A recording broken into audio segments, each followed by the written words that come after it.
What up? Big Dave, CHGO Bulls podcast. Check the hat. Thank you very much. Coming up today, Eastern Conference Finals going to Game 6. Drake Powell to the Bulls. First round, second round? I don't know. We also got a special guest coming in here too, ladies and gentlemen, and a lot of withdrawals are happening from these players in the NBA draft. Goat is going to get all into that, and Katie's going to smack you across the face.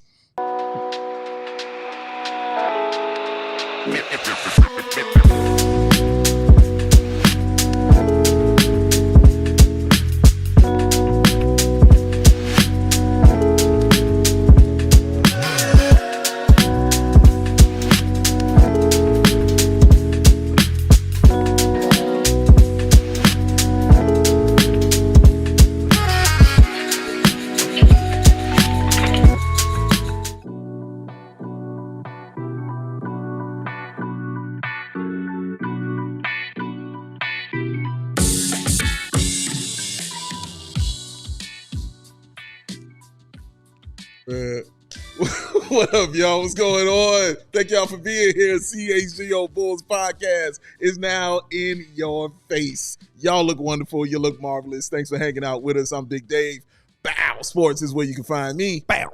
That is Will to go. Gottlieb. Will_Gottlieb is where you can find him on the ones and twos per usual. See, I did a cool thing. There's Katie Duffy back there. How are you, Katie? New show frame. Hit the like button. I mean, she's doing great, guys. And you're right. New show frame. Look at it. You're going to see animation stuff happening too. So don't be alarmed or surprised. Just go with the flow. Speaking of that, we got a lot to get into, ladies and gents. Mainly NBA draft related. So this man is happy about it. We're going to talk about Drake Powell, who is now the darling of Chicago Bulls fandom. We're going to get into him. Do we like him? Do we not? Should the Bulls go ahead and take a flyer on this young man? Is he a second round guy? Is he creeping up into the first? We shall see. We also got a special guest later on in the show, has something to do with this here book right here. But first, we have to get into how wrong Will to go Gottlieb was because he said the New York Knicks were going to lose, and they have won the game. They're sending it to Game 6. 111-94 is the score. The Pacers are still up 3-2 and can close it out in Indy on Saturday night, 7 p.m. Make sure you're there.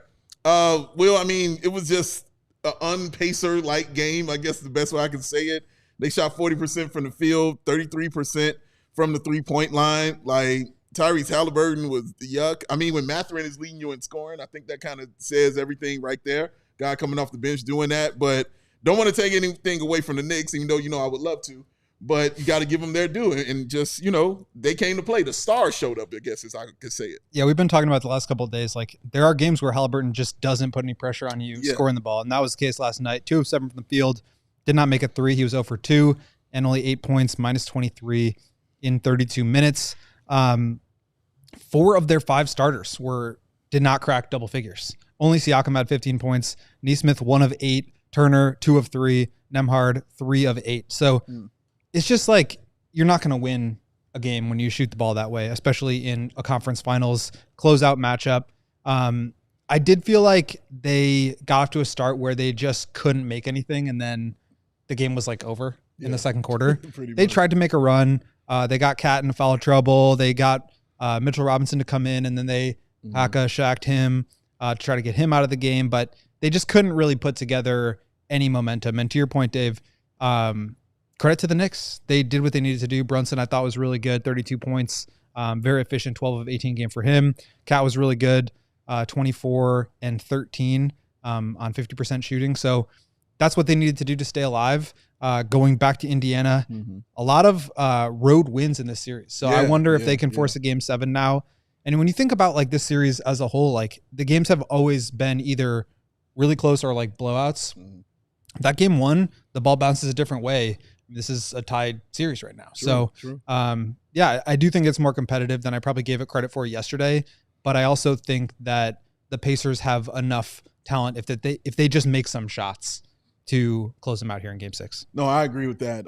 That's why I started, with the Pacers first, because it just wasn't a game that, we see them play. And I didn't want to discredit the Knicks like that. No, they played because very well. That defense that they played, getting up into the shooters and not letting them get into their offense, they definitely did that in the first half. You saw the Pacers try to make that run in that second half, but that's when Jalen Brunson had got his thing together by then. Also want to credit Shamet as well. And how he played. He only had like 5 points, but he was a disruptor. He made an impact. Yeah, he was a true disruptor on that floor, drawing fouls, getting his flop on, like all that stuff was in full effect for him. And I thought that he did a really good job of getting Jalen Brunson rest, because Jalen Brunson, I don't think in that second quarter didn't come back until like the 5-minute mark, which is huge. It reminds me of how the Tibbs used to do the Bulls. Like he would have in C.J. Watson or, whoever the backup point guard was till about the 5-minute mark, and then Derrick Rose is right back in the game. He hasn't been able to do that with Brunson just because, he leans on him so heavily. And, of course, he didn't trust Cameron Payne to, get out there and fulfill those minutes. So I thought Shamet did a great job. I thought also what you saw was a team not prepared for that kind of change for the Knicks. So I expect it to be completely different in Game 6. I think that they'll be ready for that, and they'll get the best shot of the Indiana Pacers. Halliburton, though, like you mentioned him, because like you said, we talked about sometimes he disappears, and this is why I'm not ready to just put him in that superstar category yet. 8 points, 2 rebounds, 6 assists, 2 of 7 shooting in 32 minutes for Halliburton. That's not good enough.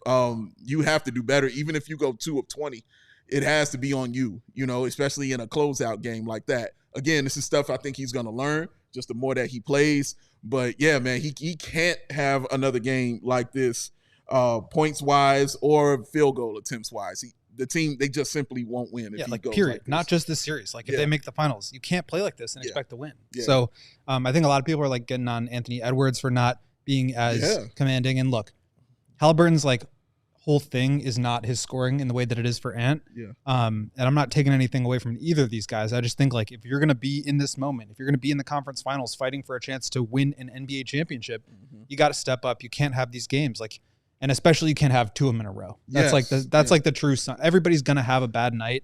I don't think that this was like the worst game ever from Halliburton. Certainly it wasn't enough, but like, I think he needs to not have these types of games at all anymore at this level. Like, this is the kind of stuff that he needs to, whether it's like just continuing to be more of a scorer or like have that mentality or just doing it more with the passing game, like whatever it is, he needs to have more of a dynamic impact on producing points for his team, because like I said, you're not going to win these games in the conference finals if you're shooting 40% and scoring 94 points. Yeah, it's true. And I mean, they also had 20 turnovers as well. So that plays into it too. As far as the Knicks, I mentioned Brunson. Brunson was the next while on the court, but he was a plus 18 total for the game when he did it. But Brunson, 32 points, the 5 rebounds, and the 5 assists. And a lot of that was in the second half when they really, truly needed it. When you felt the Pacers were trying to make their run, he was able to slow it down. He had a huge 4-point play also in that third quarter. Like, he was just really big for that team. And yeah, I just like the way he played. He put himself now in a category with that performance with players that have had 30-plus point performances, 5 rebounds, and 5 assists. He's now with Tyrese Halliburton, Michael Jordan, LeBron James, and I forget the other name. But, yeah, that's some pretty good company to be around when you're putting up these kind of numbers for a guy that, isn't a big guy, a second-round guy who's not that tall, you know what I mean, but can create his own shot and is just crafty. And, yeah, man, he's the one guy on the Knicks that makes me, say, you know what, let me give them a compliment, you know what I'm saying, about them. Like, because he plays just so well, and he's also, he draws those fouls really well. He's a grifter as well, for sure. But it's a part of his game because of how small he is, and that's why I don't trip on it so hard. But yeah, they all do the flopping, they all do that stuff. But 32, 5 and 5 is still 32, 5 and 5. Yeah, and I think you also have to just look at like the way that they're playing. Like they kind of need him to be that engine, and they've got more scoring options. But like when they're at their best, it's because Brunson is like really driving their offense, collapsing the defense, allowing guys to get open threes and attack closeouts. But I also think like the Mitchell Robinson thing is kind of an interesting, I know this is like a couple games removed now, but like having the 2 bigs in there, placing more of an emphasis on offensive rebound, blocking shots, just kind of doing the dirty work a little bit. I think that's helped them compete with that physicality that we've talked about with the Pacers. Yeah, I think you're right. And also, Cat, I want to give love to 24-12. You give love to that young man, dude, because the way he was hobbling around that last game, we didn't even know he was going to be out there. And, I mean, he dominated. He honestly has been dominating this entire series, I think, man. Like, he's just been really great and keeping the Knicks in each of these games. And hopefully he won't do it in Saturday's game. But I'm going to go to you on this again. Pacers up 3-2. Is it over, or will we see a Game 7 in Madison Square Garden? I feel less confident now. I think I'm going to stick with the Pacers. Okay. At home closeout. If it gets to 7, then I would start to feel a little bit more worried. I just feel like you're not going to have a game like this again, which is probably what's going to need to happen in order for the Knicks to win. And again, I'm not trying to take away anything from the Knicks. I just think this was a poor game from the Pacers and they can play better. So I think I would probably go with them closing out at home. I'm going to agree with you. I thought it was going to go 6 or 7 games.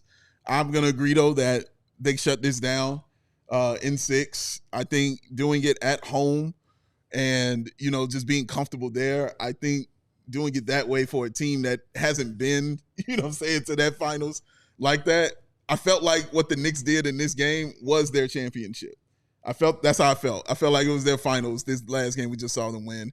Doing it, in Madison Square Garden in front of every New York celebrity that you could probably think of. Shout out Ben Stiller.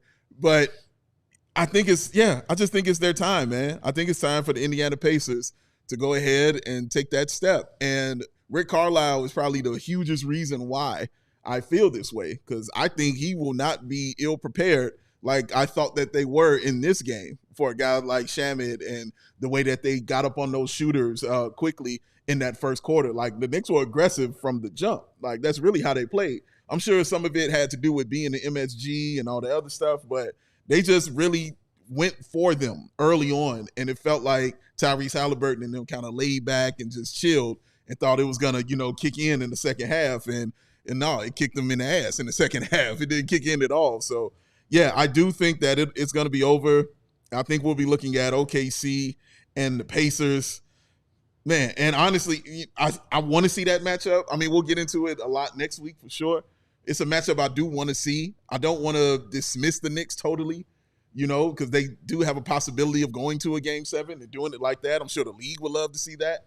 But it just feels like, like the Pacers, it's their time. It just feels like it's their time. Especially when you have like a Game 7 in Madison Square Garden, like potentially on the table. You don't want that. And I'll say this too, like, I don't want to make any like assumptions when I say this. Okay. But like, you think back to the first round Warriors-Rockets, where the Warriors were up 3-1, and they kind of like let the Rockets have Game 5. Okay, yes. And that extended the series. And then they couldn't close them out in Game 6, and now all of a sudden it's going 7. They obviously got the series win. You were watching that game, and like Amen Thompson was cramping up, and Steph Curry was running circles around him. Yes. But like, that's a dangerous game. You're really playing with fire at that point. So I'm sort of comparing that, I guess, to what we saw last night, where I'm not saying like the Pacers just gave the Knicks that game, because like they really could have used some rest. They could have used an extra day off. OKC's chilling at home, like scouting both these teams, like feeling pretty good about themselves, that they're feeling fresh, they're ready to go, and these teams are just still beating the crap out of each other on their way to the finals. So if I'm the Pacers, like, you want to close out at home. You don't want to let this go 7 games. You don't want to have to go back to Madison Square Garden. You don't want to have to add another 48 minutes of high leverage, high intensity basketball before you maybe get to the finals where you have a chance to play OKC. I just think they really need to treat this as if it's a Game 7. Yeah, that's how they have to go out. Balls to the wall is how they have to do it. And I'm sure Tibbs is going to have them ready to do that out there. But I just think it's the Pacers' time, man. We're going to take a break right here. Coming up, we'll get back into the NBA draft, this young man's favorite holiday over here. And we'll be talking about the guys who won't be in the draft. And we'll also get into all Chicago's favorite right now, Drake Powell. Come on back. Stay with us. Rate.com, y'all. If you ever tried to buy a home, get a loan, or just deal with money stuff in general, I've done one of those 3, actually 2 of those 3. You know it could be a lot. And this is a fact. That's why we got to tell you about the Rate app. And seriously, ladies and gentlemen, it is a game changer. You can get pre-approved for a mortgage in minutes without the need to jump through 1,000,000 hoops or 1,000 hoops or 100 hoops. Just want to chill. And if you're thinking about a home equity loan or a personal loan, you can secure one in under 15 days. The Rate app also helps you find the best homeowners and auto insurance based on what you actually need. The whole thing is powered by AI, so it's smart and it saves you time and it also saves you money. And something that is an unexpected bonus for y'all. They have added over 800 free wellness videos. So stuff like meditation, breathing exercises, stretching, basic tools to help you feel better mentally and physically in your brain and your mind too. So if you're stressed out about a loan and you just, stressed out about getting a mortgage, seriously, just let the Rate app take care of that. And then once that's covered, you can hit one of their free wellness videos and chill the heck out. It's the one app that helps you both with your wallet and your well-being. And they also going to help you go see an awesome game, ladies and gentlemen, because on the Rate app, you can enter Rate's CHGO Summertime Sweepstakes. Rate and CHGO are hooking you up with some sweet summer baseball tickets. Score 2 Rate Club tickets to the Chicago Cubs versus the Chicago White Sox Crosstown Classic. The game is at Rate Field Saturday, July 26th. Rate Club is all inclusive. You heard what I said. That means it comes with the food and it comes with the drinks. You download the Rate app and visit allchgo.com/rate and get signed up today. That's allchgo.com/rate. No purchase necessary. Make sure you download the Rate app, click the QR code right there on your screen and start saving, and then go to the game and start waving. Ooh, I'm pretty good. Ain't that right, Katie? You sure are. Katie said, yeah. Thanks, Goat. Katie's like, I'm gone. Katie's ready for the weekend. Yeah, it's Friday is on. She's ready for the weekend. I'm ready to play some bets. Whatever the sport, the app to do that is Circa Sports Illinois. Circa Sports, it's sports betting the way it should be. Mm-hmm. Circa Sports Illinois has high betting limits, low holds, and exceptional customer service. Bet on all your favorite teams in every game this season. That includes Pacers, Knicks, Game 6 Saturday night. Yep. They've got spreads, props, futures, or in-game live bets. Circa Sports has it all. Fund and bet like a pro from anywhere, anytime in Illinois. Download your new bookie today at circasports.com. Must be 21 or older. Gambling problem? Call 1-800-GAMBLER. Do that. It's time for our segment, ladies and gents. Welcome back. Thanks for hanging out with us. CHGO Bulls Podcast. We'll go Gottlieb, Big Dave, Katie on the ones and twos. Time for that segment that we're taking the temp. Brought to you by Four Seasons Heating, Air Conditioning, Plumbing, and Electric. Make sure you go to fourseasonsheatingcooling.com. Go there and get your air conditioning right, because for all the right reasons, 866 Four Seasons. Just a little bit. I didn't want to give it all to him. Go just a tad. Let's get into taking the temp on Drake Powell, sir. The one and only, the now greatest draft pick in the history of the Chicago. I'm joking. These are jokes. But he is definitely flying up people's minds. I don't know if he's flying up boards as well, but it seems like it from the mock drafts that Goat has sent us over that Drake Powell is looking like, yeah, he could be a guy that the Bulls should be considering. Casey Johnson was one to report that the Bulls were taking a look at Drake Powell. They had him in for a workout. And from what Casey Johnson stated, they were very impressed by what they saw. There are definitely other teams that are definitely impressed by what they see from the 19-year-old Drake Powell out of University of North Carolina. Well, Katie, if you have a chance, just throw up Drake Powell and just what he can do and what he does. 6'6", 195, averaging 25 a game. You see the points there, the rebounds, not big assists on there, but the field goal shooting stand out. The three-point shooting definitely stands out. I believe he was 39 and a half on catch and shoot from the three-point line. Not a great free throw shooter. Definitely a versatile defender. Definitely a really good finisher at the rim, but doesn't have great ball handling and can't really create his own shot. And also his defensive playmaking was also listed as something that teams just felt he needs to work on. He's a guy that's kind of a connective guy. on defense and offense. He'll keep the offense flowing. He'll keep the defense flowing. But when there's a play to be made on either side of the ball, he's not somebody that they are really looking at or going to. But still a prospect, 19 years old. Everybody's looking at him, likes him. I believe he's 6'5" with just socks and things like that. But we'll go Gottlieb. You are the draft guy. Please tell us about Drake Powell. Yeah, 6'5" and a quarter without shoes on, 7-foot wingspan. So you'd like to see that plus wingspan, and a 43-inch max vert, which was the number one at the entire combine. So I think his measurements and his testing is doing a lot of the heavy lifting, because this is not someone we have been talking about as a first-round pick, let alone someone that could potentially be the Bulls pick at number 12. Yeah. But to add some more fuel to that fire, Kevin O'Connor today at Yahoo Sports released another mock draft in which he has Drake Powell going to the Bulls at 12. Kind of hilarious. One of the comparisons in that, Patrick Williams. But he call it hilarious. I call it sad. Go ahead. He writes, Powell worked out for the Bulls this week, as I reported Monday on my podcast, and he seems to be dramatically rising throughout this draft process as he began to remind teams at the NBA Draft Combine in Chicago why he was ranked as a lottery prospect entering his season at North Carolina. This is a guy who is primarily a 3-and-D wing. Mm-hmm. I was told he did play point guard in high school. You've got the athleticism, you've got the shooting, you've got just like the physical tools. And as we talked about yesterday, the character, the tools, the athleticism, the background as a point guard, like those are all things that have AK written all over it.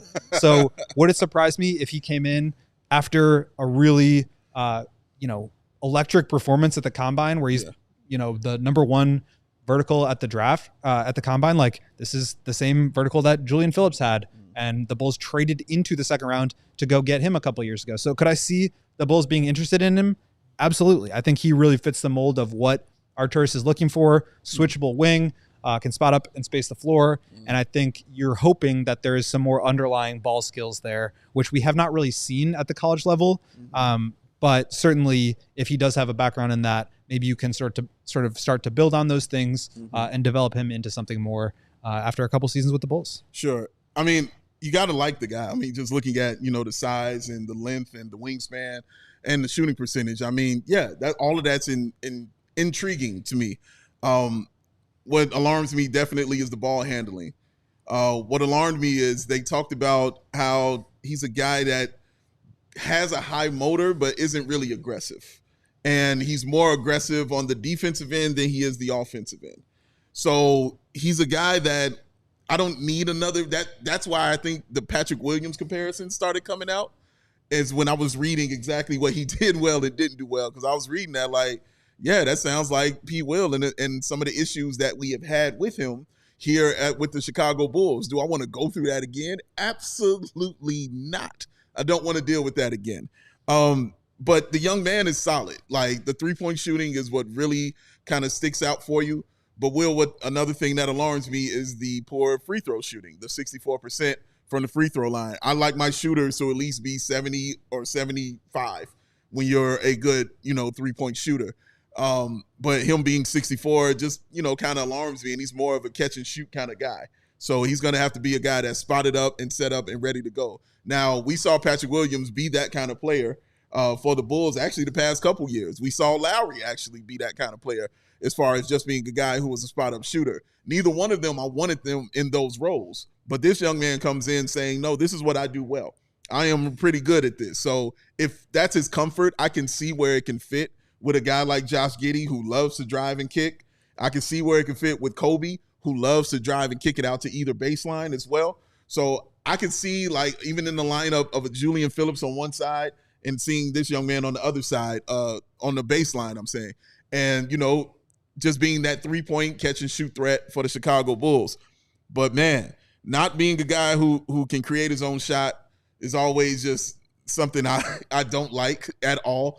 But also not being a guy who's just super-duper aggressive on that end and trying to get his shot. You know what I mean? That means you're passing the ball. If you got the ball with 3 seconds left on the shot clock, can I trust you just to put it up? Or are you just not going to know what to do? Are you just trying to pass it off and give me a 24-second shot clock violation? So these are the things I think about, when he was crossing my mind. I don't like the comparison to Patrick Williams. So all of that said, and Isaac Okoro, I think, was another comparison for him as well.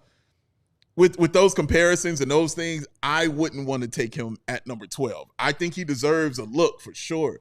Later on, if the Bulls happen to trade down or something like that, yeah, I would take a look at him. If he falls into the second round, absolutely, you take a look at this young man. But at number 12, Will, I wouldn't do it.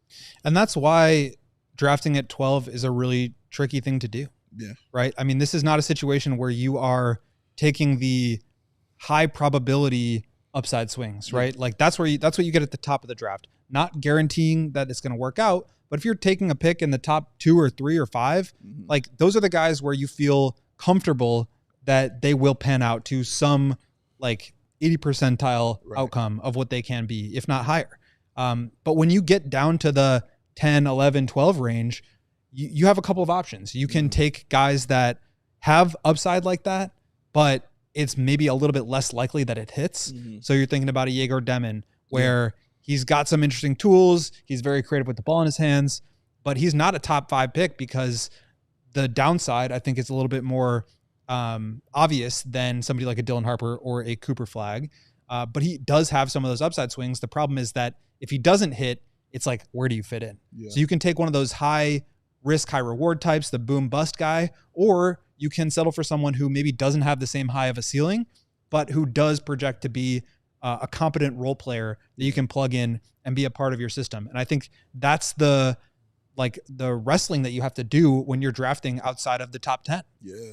Ideally, you get that star player, but that's just a hard thing to find. And that's why we spent the last couple of years talking about putting themselves in the best position to get a high draft pick. Okay, that didn't work out, like not relitigating all that, but like this is the reality of picking at 12 is that you can't get the best player available. So you have to either take swings or you have to be safe and pick a role player. And so if you put him into that context, now you're comparing him with some other players, Cedric Coward, Noah Senge, Colin Murray Boyles. Maybe it's someone that is kind of a later riser. Rasheer Fleming, Asa Newell is another guy who I think fits that same type of mold. Not in terms of like play style, but just in terms of like boom or bust versus, more of a role player. And that's the trade-off at this point in the draft. Let me go back to what you just said. What do you mean by at 12, you can't take the best player available? No, you definitely can. But I'm just saying the best player available oftentimes is going to have a glaring weakness that might cost him,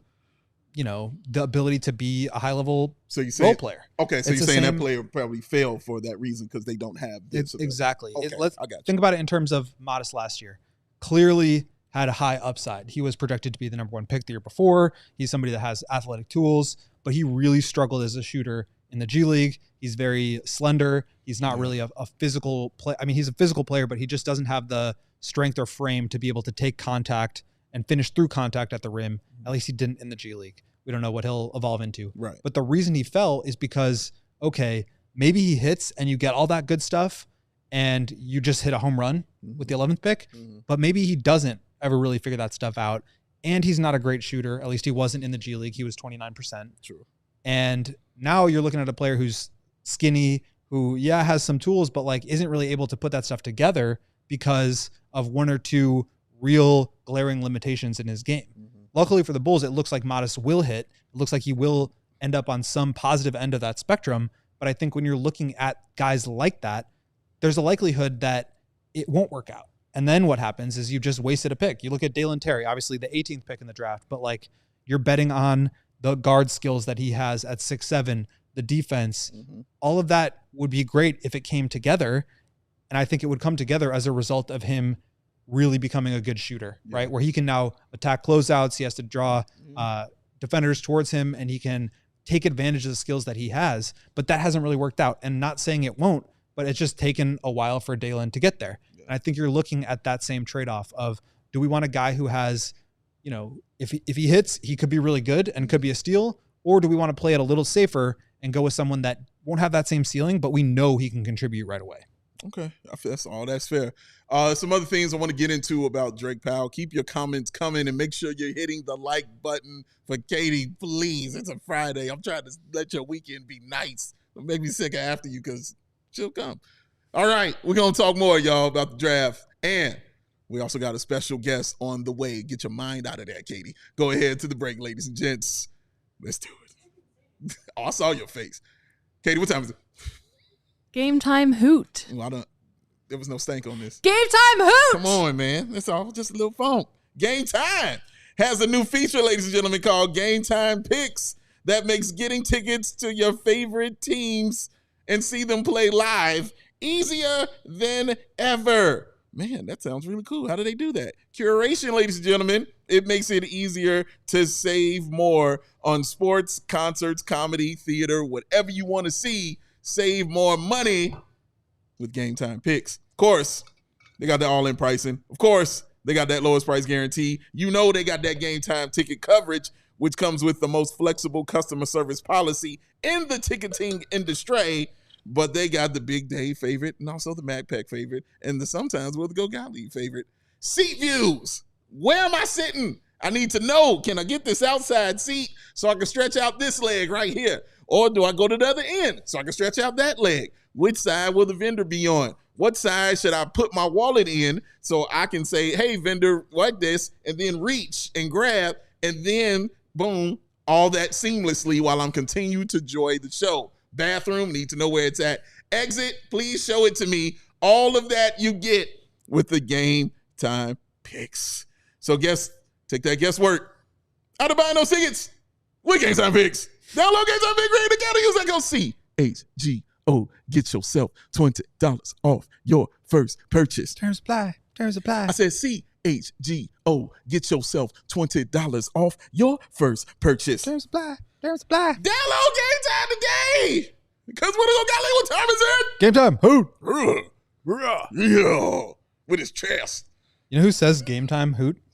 Katie? People that are in the Hall of Fame because they played for the Chicago Bulls. And speaking of Hall of Fame, I'm here to tell you guys about the Hall of Fame app. Thank you. Because we've all been there. Man. Your parlay is one leg away, and then the relief pitcher comes in and gives up the walk-off bomb in the 9th. Jerk. It's a heartbreaker, and it sounds all too familiar, but the Hall of Fame app is built to fix that. Started by two lifelong sports fans who also happen to be Ivy League grads, flex. Hall of Fame makes the parlay research smarter, faster, and data-driven. Take that for the data. This is not your buddy's group chat full of hot takes. It's a full analytics engine, and we love analytics here on the CHGO Bulls podcast. The Hall of Fame app gives you access to advanced stats, historical data, and powerful tools to help you bet smarter. The app is built for everyday sports fans, so it's easy and intuitive to use. You'll get an idea of your parlay's chances to hit and identify the weak legs so you can weed them out before you place them. Whether it's MLB, NBA, NFL, NHL, or college sports, the app gives you beautiful charts, clean visuals, and real insight, not just hype. They believe anything on the books now, and you should too, because parlays don't have to be dumb bets. With Hall of Fame, they aren't. With a 4.9 rating in the App Store and over 6,000 five-star reviews, it's safe to say the HOF app has already helped a lot of people bet smarter. And our listeners get a 7-day free trial and 50% off their first month. Just download the Hall of Fame app or visit hofbets.com and use code CHGO at checkout. For limited time only, our listeners get 7-day free trial, 50% off, 1 month, using code CHGO at checkout. Just download the app on iOS or Android and visit hofbets.com using code CHGO. That's how it goes. Rolling along, hanging out with y'all, man. Make sure you're hitting that like button here on the CHGO Bulls podcast. We'll go Gottlieb, Katie on production. I am Big Dave. Two things I wanted to address. One was from our guy Travis McKnight, who was saying the hope is that a guy like Drake Powell can become Mikal Bridges. Okay. And for me, that I don't see that because one, Mikal Bridges was a guy who can create his own shot and is a really awesome ball handler and has no problem being aggressive on the offensive end. So all three of those things just is why I can't, see that comp. Sure, that's the hope. There's more. The hope is like he comes better than that, But no, I don't see it like that right now for a guy like Mikal Bridges, that he can kind of get to that level. Be a better a way better Patrick Williams is kind of a level I would like him to be. But Mikal Bridges was the guy dropping 50. He's the guy they were trading all their picks for, to get like that, man. So he was definitely a legit player coming into the draft. I believe he went like 7 or maybe a little higher than that. Bridges, I think 11. Excuse me. He went 11 in the draft. But Philly, right? Yep. Okay. And he was traded immediately. Yes, out of there. But yeah, man, like I think he definitely is a spot-up shooter, though, for sure. He definitely keeps that connective tissue of that offense and defense going. But he is a guy that, can make those big plays on the defensive end as well, as we saw in Boston. Him, win a game with his defense and what he did. So I hear you. I definitely hear you. I just don't feel that it's right there. The other one, my man Dreads, Halliburton was 12. Giannis was 14. Murray was like 11. Basically, you can find a great player late. My thing with this, and it has more so to do with not being able to find that guy, because I've argued that on this show many a day. You could definitely find that guy outside of the top 10. It's just for me, and I'm speaking for me, with this front office, I need things to be as simple as possible. I need simplicity. And because for them to go out and have the ability to draft in those teams and let them work and let them cook and figure it out, they haven't earned that trust, from me to say that they're going to bring back that kind of guy. Now, you want to bring up Montes Buzelis, it's perfect to the point I'm making. That was right there, done, packaged, pressed up, ready to go. All you had to do was just open your door and accept the delivery.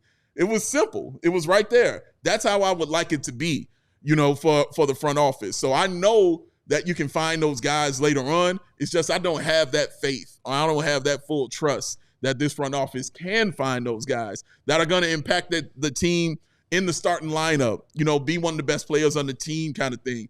Be a Giannis, as you mentioned. Be a Murray. Be a Tyrese Halliburton. No, it doesn't feel that way because I've liked the guys they've drafted, but none of them have been a guy that's going to carry your team, as far as a franchise is concerned. It's the hope we have for Modest, but again, Modest was left right at the doorstep. All they had to do was open the door and accept the package. That's why I am up here like, I would rather it be a top 10 pick because I would need it to be a little simpler for the Bulls. I mean, nobody is sitting here arguing that you can't draft a bust at number 1 and that you can't get a star at 11 or 12 or whatever. Sure. Nobody has ever said that. Not one person ever. This is a probabilities thing. You are more likely to draft a star or an MVP in the top 5 than you are at 12. Sure. Period. That's just what the stats about this say.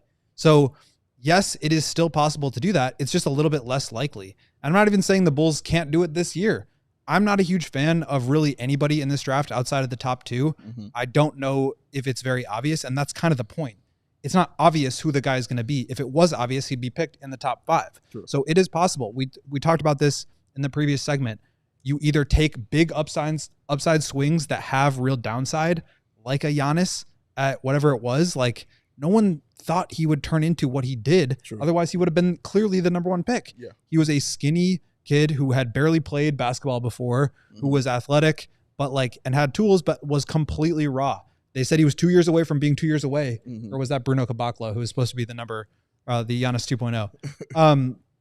The point is, you're just taking a greater risk when you make that pick. And so inherently at 12, you have to take a risk because it's less of a sure thing than it would be at 1. Mm-hmm. And then on top of that, if you're taking a big swing, it's even more risky. That means there's more probability that it doesn't work out. Yeah. So no one is sitting here arguing that it's impossible for the Bulls to draft a good player at 12 or 27 or in the second round. That thing happens. It's just harder to do, and it's less likely. And I think to your point, Dave, this front office has not shown that they are really good at drafting to where you should be confident in that. And maybe that changes. Again, Modest looks like a very solid pick right now. Yeah. And I think people should be excited about him. But that's the reality of the situation. And I think it's very possible that they get a big swing and he hits. It's very possible that they take a big swing and it misses. It's also possible that they take somebody who's a little bit safer and he hits. It's also possible that they take someone who they think is safe and it doesn't work out. Yeah. It's just a crapshoot. That's the nature of the draft. And you want to give yourself the best chances because the best odds likely result in the best results. Yeah, it's true. I asked Will about the withdrawals that are happening from these young guys in the NBA draft. I believe it's up to 50 right now. Players have now said they're going back to school and they're going back to college. I mean, names like Boogie Flan, Devin Pryor, PJ Haggerty, these guys are going back. And then when I read that this is the lowest number of early entrant candidates in a decade this season, 106. It's the lowest number they've had. Like, because of this and all the guys, kind of pulling out, like, how shallow does this make this draft, especially on the back end of a second round where you already aren't super high, on certain guys? Yeah, I think that's a really great point. And it's something, obviously the deadline has happened, so it's not like we're needing to monitor more people pulling out, but Yaxel Lindeberg going to Michigan next year, he was a projected first-round pick. Alex Condon from Florida, he was somebody that could have been, very early second, late first. Mm-hmm. Tahad Pettiford, he had one of the best combines, and he was someone whose stock was really rising into the first round. He returned to school. Milos Uzan, he was in the Final Four game or the championship game. Mm-hmm. He returned. Boogie Flan, you mentioned. LeBaron Philon, someone who I liked as a first-round pick. Isaiah Evans, all those names that I just mentioned, and even some more, Miles Bird, who I like a lot as like a big wing who can kind of maybe be an initiator. Those guys were top 44 on Jonathan Givony's big board, ESPN top 100 rankings. The Bulls have the 45th pick. So if all those guys are now returning to school, that really makes the pool between 20 and 44 that much more shallow. That means the guys who are projected to go behind them get moved up in the draft, and the guys that are left over at 45 where the Bulls are going to be picking aren't quite as good. So it's possible that, again, you hit a home run with that second round pick. It's possible that you trade up, or, there's many different outcomes that could happen there. But Drake Powell is a great example. We've just been talking about a guy who maybe was going to be in that 35-ish range. Givony has him listed as his 31st best prospect. Like, with all these guys pulling out, maybe he gets pushed up into the first round. And now it's a little bit harder to trade up for him. Or maybe you feel like you have to, add a additional first round pick to get back into the first round. Maybe that Blazers pick, which could look pretty good next year. Maybe you leverage that to get back into the first round. Or maybe it's the Cam Johnson trade back thing that we talked about on our mini pod this morning, where you trade 12th pick for Cam Johnson and a later pick, and then you can scoop him up in the mid-20s or late teens. Yeah. I just think it's going to be a lot harder to find diamonds in the rough now with a lot of these guys returning to school because they have more money through NIL than they would on a second-round contract. And this might be a broader answer from you when I ask this question, but what does this mean for, overseas players, guys who aren't, going back to school? Does that kind of change their trajectory a little bit? Like, because it feels like when you're drafting guys or looking at guys, that are coming from those leagues overseas, it's more of like, oh man, we're going to work with him for a few years, and see what he can be. And that kind of drops you down, in that second round. But with this stuff happening right here, does that kind of elevate it more for them? Or you think they'll kind of just stay where they are, and other guys who have maybe been in college a little longer tend to get, that elevation? How do you feel it will go? Well, I think number one, you're starting to see some of those guys go to college because they have a real paycheck there. Kasparis Yakachonis is the perfect example. Yegor Demin is the perfect example. And that's why, like, Illinois is starting to really, look at a lot of those international prospects to boost their sort of pipeline to success. But I think for some guys like Hugo Gonzalez, a Spanish player who's played very well over the last couple of weeks in Europe, Bogoljev Markovic, another player in Europe, like, those guys could now get pushed into the first round, the later picks of the first round. Noah Penda, there's a lot of guys, Ben Saraf, that could be in the mix for a late first round pick now, that may have been towards the second, if not into the second round. So I think it just requires that much more in-depth scouting from your front office to be able to have conviction about whoever it is that you're taking there, because the pool of players is just that much smaller. The other thing I'll say on this before we go to break is that the second round exception, you're able to sign these guys in the second round for like nothing, for like 1% of the salary cap. If you hit on those picks and you sign a guy for 4 years, like that is an incredibly valuable contract. All the more reason to be investing into your scouting, into your European scouting, to find these guys and feel confident that they can contribute. Because if you can find somebody like that, that really opens things up. And all of a sudden you've got a lot of production making 1 million. It makes you feel a little bit better about somebody like Josh Giddey making 30 million, right? Yeah, that's true. All right. When we come back, ladies and gentlemen, we got more to discuss, more to get into. I actually have more draft questions for the GOAT, man. So stay with us. Come on back. Hit that like button. We're almost at 50. That makes Katie happy. All right? Do it. Make her smile. We'd like to see it like this. That's a smile right there for me, because I'm about to read this ad for Mando. When you smell real bad and you want to smell glad, get Mando. That was for you, GOAT. Nobody else. Thank you. Mando, what makes Mando unique from other deodorants, ladies and gentlemen? I'm so glad you asked me, because I'm about to tell you. You can use it anywhere. That means your pits, your thigh fold, the belly button, your balls, your butt cracks, your feet, all them places, behind your ears, all of that. Bows. You can use it with Mando, ladies and gentlemen. It was created by a doctor who saw firsthand how normal BO was being misdiagnosed and mistreated. In other words, people stank and didn't know why. Choose from a variety of fresh scents like bourbon leather. That's Matt Peck's favorite. Clover Woods, Mount Fuji, or Pro Sport. Clinically proven to control odor better than a shower with just soap alone. Now, did you know 12 hours after a shower, the average man's grundle odor level, guess what it is? It was 5 out of 10. But with Mando, the average grundle odor, ladies and gentlemen, 0 out of 10. That's better. I'm not a mathematician, but I'm going to go with that, ladies and gents. Mando Starter Pack. That's what you can grab. It's perfect for new customers. It comes with a solid stick deodorant, cream tube deodorant, 2 free products of your choice, like the mini body wash or the deodorant wipes, and free shipping. And as a special offer to you awesome listeners out there, new customers can get $5 off a starter pack with our exclusive code. That equates to over 40% off your starter pack. Use that code CHGO at shopmando.com. That's SHOPMANDO.com. Please support our show and tell them that we sent you. Smell fresher, stay drier, and boost your confidence from head to toe with Mando. Yeah. Dave, I got a call earlier from one of your dear friends. Oh man, Baby Joey. Baby Joey? Baby Joey called me. What? And he said that someone informed him. He had a source close to the situation. He's got many. Who saw Matt Peck walking around the streets of Michigan, looking in gas stations, looking in 7-Elevens, looking all over the place for a Lucy pouch, because he's not in Chicago. He couldn't get his shipments delivered directly to him. Sounds right. They've got all of his favorite flavors: wintergreen, mango, cinnamon, apple ice, espresso, mint. You can get it in 4 milligrams, 8, or even 12, which that's a lot of nicotine. Not nicotine. Not for everybody, but if you're seeking a thrill, maybe you should try that.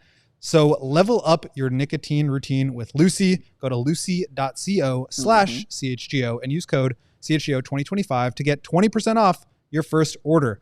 Lucy has a 30-day refund policy if you change your mind. Remember, you can get a monthly subscription delivered straight to your door every 30 days of whatever Lucy product you like at lucy.co using code CHGO 2025 to get 20% off. And here comes the fine print. You know what? You love it. Lucy products are only for adults of legal age, and every order is age verified. Warning, this product contains nicotine. Nicotine is an addictive chemical. Rolling along with y'all here on the CHGO Bulls podcast. Big Dave hanging out with the Gottlieb and the always cool Katie Duffy. We've got a special guest on our shows, ladies and gentlemen. So a while back during the season, and this is why we love y'all so much, we got this book from this awesome individual all the way out in Vancouver. This is his poetry and his paintings about the Chicago Bulls. A lot of Michael Jordan stuff as well. It's called Project MJ23. ladies and gentlemen, I'm going to try not to butcher his name. Here it comes. Toblerusse. There he is in the face. Hey, what's up, bro? How you feeling, man? You pronounced it perfectly. Good job. Yes, that's right. Shout out education. Oh, it's a beautiful thing. I have so many questions for you about the. First of all, thank you for sending us this book, sir. But how, being somebody in Vancouver, did you just fall into being a Chicago Bulls fan?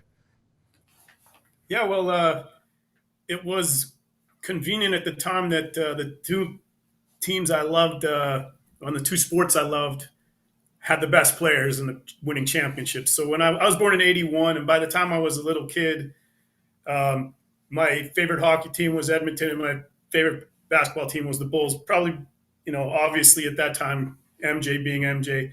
And, I was thinking about it today coming on this show. Is around the same time when I was about 10, Pro Stars, if you guys remember that cartoon, with MJ, Wayne Gretzky, and Bo Jackson. And it was just like the greatest time ever. And that really stuck with me. And part of my art journey was I'm self-taught. So I did a lot of abstract things. And I always, on those abstract paintings, wished I could add things in my imagination that I couldn't really put on, that was like, a person, an animal, whatever. I didn't learn that skill.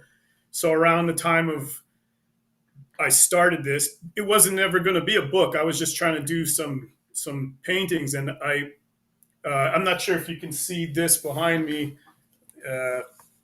This is the first painting from the book, and it's obviously the '84 Jordan 1s, and that was the first painting where I deliberately set out to try to do something realistic. And I found people on YouTube who had good tutorials, and I was learning. And I went along, kept going with it, and if you see within the book, the first 4 paintings are shoes, right? And I was like, okay, I got the idea, like to do something with the number 23. But around that time, I was like, okay, I'm not going to do 23 pairs of shoes here. I got to actually, figure out how to paint Jordan himself. And that was the next step. Because, painting a shoe, you can get a likeness, but painting a human being who's world famous, you need to try to get that likeness. Otherwise, it's going to fail. And I definitely failed a lot. But this person, this athlete forced me to become better at my craft and learn it. And it's funny because the 5th painting is the first one without a shoe, but even that one doesn't have Jordan's face on it. It's from the back with a banner above, right? And by then I was like, okay, got to do it. And then I worked on this one a lot, and this was like the can't go wrong with that one, man, at all, sir. Well done. So, well done. So there's obviously like being a talented artist and getting into the hobby of painting or creating art is one thing. Putting it into a book is another. How did that process come about? Yeah, that's another good question, because like I said before, there was no intention to really create a book. The first thing that happened was create a group of paintings. And the number 23 said, okay, well, this is going to be a huge endeavor, but okay, go for it. And as I got closer to the end of that, this is about 11 years ago now, so it's hard for me to remember exactly how this all transpired, but I decided, I had written some poetry for other things before, so I decided I'm going to try to write something in rhyme to describe the first painting. And it was fun, and it was challenging, and it was forcing me to relive the glory, the 6 championships in 8 years, era. So I was going back in my memory on that. And again, it was like with the paintings, once I did one, I I said, you can't just have 1 out of 23. Now I got to set aside this time to like 223 poems and make them put in the effort in the writing as much as I did with the painting. And that by that time, then it was okay. This is the endeavor here is like complete a book.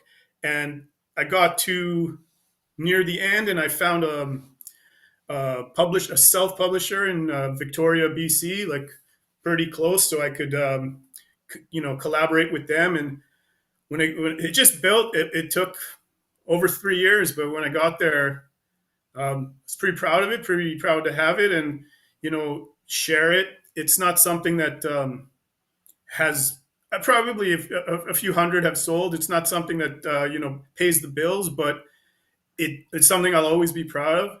And one little story, if I could tell quickly, is having a book on somebody's likeness, you might ever, if it was super successful, you'd have maybe for some potential legal issues, whatever. I thought, okay, I'll just get ahead of this, and I sent a copy to Nike addressed to Jordan. And one of the things I put in there was, if this is ever something they want, I submit like a bet or something to MJ. And I knew this would never come about, but I thought it would be the only possible way that we could have something is that would be maybe on equal level. And that was, as a kid, I spent so many hours in gymnasiums and playing basketball, floor hockey, football, throwing it around. And for whatever reason, I got really good at chucking a football at full court across the gym into the basket. Because I just did it for hours, even because if the gym was empty, I'd be in there. That was a fun thing to do. I remembered in one of the old VHS tapes I had of Jordan with what's his name from NBC, his friend at Ahmad Rashad. And they were throwing a football around, and Jordan was like throwing like 60-yard bombs with ease, and I suggested we have a contest and obviously it wasn't ever accepted, but they did write me back and say thanks and everything, and they appreciated it. So I thought that would be a fun way to sort of get ahead of that if that ever was an issue. No, that's pretty cool to challenge Michael Jordan. Yeah, he might take it personally, and want to get right. We'll see. I'm curious also as to how CHGO Bulls got on your radar, sir. Like, how did this podcast kind of come about for you? Well, here in Vancouver, we got a lot of Raptors stuff, and back in the day, a little bit of Grizzlies, and so you get more of that. And I do like to follow the Raptors these days. I came to the internet to find you guys and other Chicago-based podcasts or channels or individuals. And I like the authenticity. That's why I haven't sent anyone else a book, just you guys. But because, I like your, I guess, the manner of the way you describe things. And it's fun. And it's the shows are, they keep me engaged with, you guys have been talking about the draft in the last few episodes. And, I was listening to it, and having gone through that era of the Bulls and then, this kind of dark time, as a hockey fan, I know exactly how it feels because I went through that with the Oilers, and now they're having success. So I come to listen to you guys, and, you're talking about, do you draft, for position, or do you draft the best player available, things like that. And it just brought me back to the darker days that I they called it the decade of darkness here. And so like I empathize with the situation Chicago's in now. And like when I watch your shows, like I have this optimism that these years now, the suffering makes the good times that eventually have to come if management ever gets things, back on track, which is the giant question mark.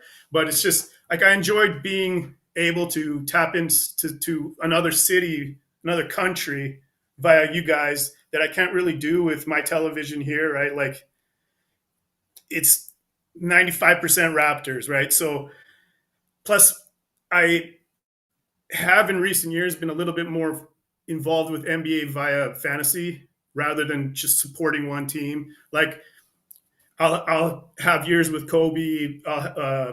Vucevic is kind of often finding his way on my team. Like, so I have these Bulls connections, but it's like a little bit like if you don't have an NFL team, but you watch every single week because you're in fantasy, right? Like, so in a long-winded way, it's like I come to podcasts like yours to just tap into like the real fandom of it, And I appreciate that, because that's definitely what we try to do here is, have fans tap into just the honesty of what we give up here and the knowledge that, GOAT is going to bring. So, yeah, we appreciate you, man. And before we get out of here, please let everybody know where they can find your awesome work at, sir, and where they can find you on social media.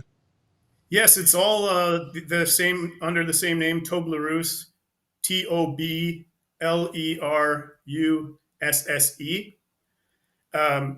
They're probably the best place is Instagram. I have a separate hashtag that will focus on stuff from the book, which is hashtag Project MJ23. So you'll find I'm the only one who has that hashtag. So all the stuff there is mine. And people who are interested, I do have a website that is, I linked it to you. Maybe I'll link it somewhere else. It's pixels.com, but there used to be called Fine Art America. And all the paintings from the book are there available for print. And if anyone is interested in an actual painting, the 23 from the book I will be keeping as a collective, but I have additional Jordan paintings that I've done for people as commissions. I just reposted the one that's not in the book on the Instagram under the hashtags. So for an example, to see what it's like. And if anybody wants to reach out, just the email's there, or just direct message on Instagram. That would be the best. We'll make sure we have that. We put in the chat where they could definitely get the book and get in touch with our guy, Toblerusse. Thank you for enjoying what we do. Thank you for being a Bulls fan, and thank you for coming on this show, my friend. Thanks so much, guys. I really appreciate it. My man. Peace. Very cool. Toblerusse. Awesome, cool dude, man. Seriously cool book. You guys should check it out. I think Katie put the Amazon link. Mm-hmm. But very, very interesting work. Yeah, very interesting and dope, man. It comes with the poetry as well. Thank y'all for enjoying the shows, and go enjoy your weekends, man. Spend some money on this book and enjoy it even more. That's Katie Duffy on production. That's Will the Go Gottlieb right there. I am Big Dave. Matt Peck will be back with us after the weekend, ladies and gentlemen. So come on back, get some more of this Bulls talk. CHGO Bulls podcast. We out. Peace. We all silly like the mayor.